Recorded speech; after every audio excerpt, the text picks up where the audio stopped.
I'm finally back again with another video. As you saw from the title, this video is going to be my advice to pre-meds. If you want a little peek into what I wish I could have told my 17, 18, 21-year-old self, then keep on watching. So let's start out with tip number one. My first and single most important piece of advice is to take as much biology as you can prior to taking the MCAT, especially biochemistry. I spoke about this in my Journey to Medical School video, but it's so important that you take the required coursework to take the MCAT. That's pretty much what being pre-med means. So we know you can major in anything you want as long as you take that required coursework. So the real question is, what is the required coursework? And what I would advise you to do is go look at Kaplan or MCAT.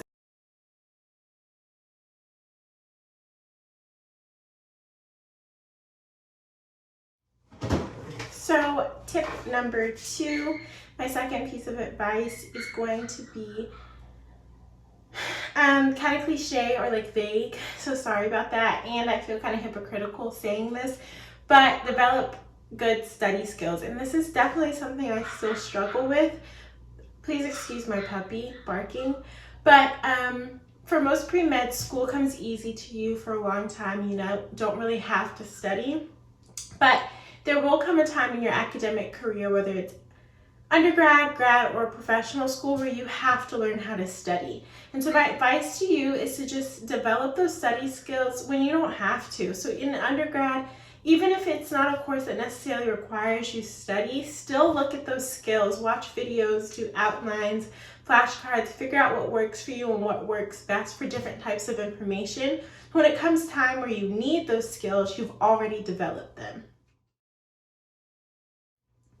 My third tip for you all is a little bit of a tip for mental tenacity, and that is to let go of timelines. So the application process is already so strenuous and kind of mentally daunting that you don't want to add a pressure to yourself by creating these false timeline and checkpoints that you have to reach. You'll always hear me preach that no one remembers if they're a doctor from 25 to 65 or 26 to 65. So if it takes you an extra application cycle or another gap year, it's okay. Ultimately, you'll have a career that you love, that's meaningful, and allows you to help people, and that's what's most important when you reflect back on your life. My fourth and final tip is going to be try other things. So this is the biggest time commitment ever, and you're virtually giving up your 20s. You want to be positive that this is something you want to do. So I really implore you guys to try new things, try different things, and also it's a way to not have any regrets. Even if you go and do all these things and you decide medicine is still for you, which is what you want, is what I'm hoping for, because I think it's such a great field to go into. You don't want to have regrets. You don't want to give up your 20s and feel like you didn't have fun in undergrad either. So try to do things that aren't just shadowing, volunteering, and studying. Develop yourself as a person and make sure that you're truly happy, and it will ultimately make you a better student and person. So that is all I have for you for the sake of this video. I feel like I really could talk for hours about the things I wish I did and the things that I did do that I feel like contributed to my acceptances.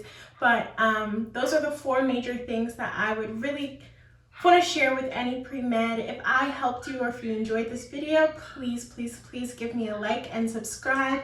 And don't forget to comment down below and share with a pre-med that you know and love. Thank you guys so much for watching, and I'll see you back in the next one.